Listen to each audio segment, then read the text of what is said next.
What if the car you bought 2 years ago is already outdated? And what if the company that sold it to you knew it was coming? What if the next car you buy costs thousands more overnight and it has nothing to do with the car itself? What if the self-driving feature everybody promised you suddenly need a new hardware upgrade? This is not a theory. This is the car market right now. Welcome to Nice Cars for You. No fluff, no dealership spin. This is just the real news, what it means to you, and what should you do about it. My name is Brady, folks. Tesla owners may be left behind. Let's start with the biggest story. Elon Musk recently said that Tesla owners may need major hardware upgrades to run the next version of full self-driving. Now, that means new computers, new cameras, possibly new hardware in the car itself. And that matters because Tesla spent years selling the idea self-driving was just around the corner. Buy the car, buy the FSD, wait for the update, and that was the promise. Owners may need more than the software update. They may need to purchase physical upgrades. That's a big shift. And if you own a Tesla, it's worth checking what hardware your vehicle has right now because self-driving features cost more than people expected. Now, you have your time. They promise you know what? Buy the car. It's just a matter of the moment the software becomes available, you will have it. And now you're being told, you know what? Too bad. You're not going to get it because we need more cameras, more computer, and the cars need to get smarter in order for the full self-driving to become safely operational. Car prices keep going up. If you've looked at car prices lately and thought, why is everything so expensive? You're not imagining.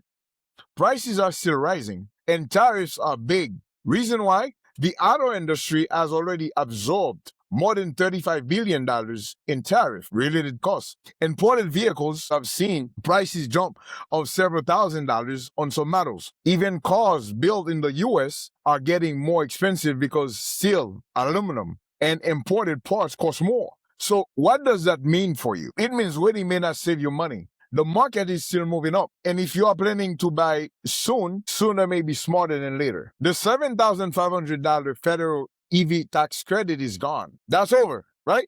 But there's something else buyers should know. A new deduction may apply to only American-made vehicles. That includes gas, hybrid, or electric. It doesn't have to be EV. The key is where the final assembly happens. If the car is assembled in the United States, you may qualify for a tax benefit. And most people are not being told that clearly at the dealership. So before you buy, check the window sticker. It tells you where the vehicle was assembled, and that one detail could matter a lot and that can save you a lot of money.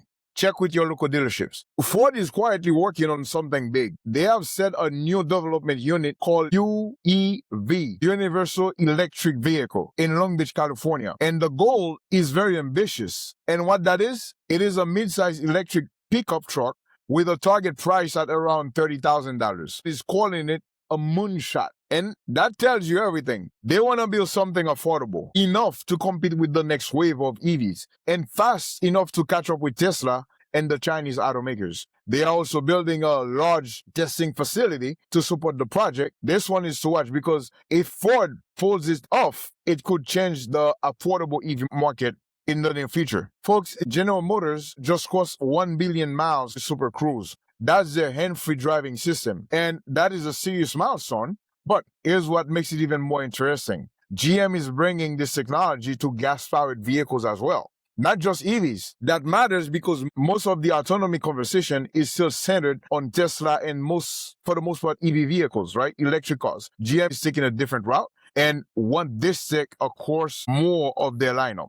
Their long-term, and by the way, talking about GM, I did, I wouldn't call it a review, but I shared my take about the latest Chevy Equinox. You might check it out. And I have something about the Kia Telluride coming. I have another video about Hyundai Palisade coming out as well. So folks, stay tuned, all right? So talking about GM, their long-term goal is even bigger in future Cadillac models.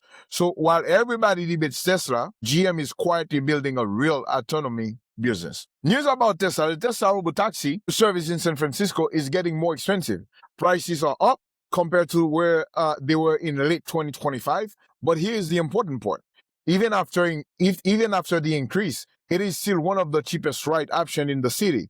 Cheaper than Waymo and often cheaper than even Uber or Lyft on a per mile basis. So yes, the price is rising, but the service is still competitive. And that tells us something bigger. Tesla is trying to move from a launch price model to something more suitable. This is no longer just a demo. It is becoming a real business. Tesla Spring 2026 update is rolling out, and now it changes a few big things. There's a new self-driving app, new AI assistant with the wake phrase, "Hey Grok," and updates can now install automatically overnight. That makes the car feel more like a software platform than a traditional vehicle. But the full experience is mostly for hardware. If you're on older hardware, some features may not be available. So once again, hardware matters a lot compared to what Tesla had been selling us. More story about Tesla. Tesla Model Y is a win for Tesla and for safety overall. So the 2026 Tesla Model Y passed all 8 of the government advanced driver assistance safety tests. That makes it first vehicle to ever do it.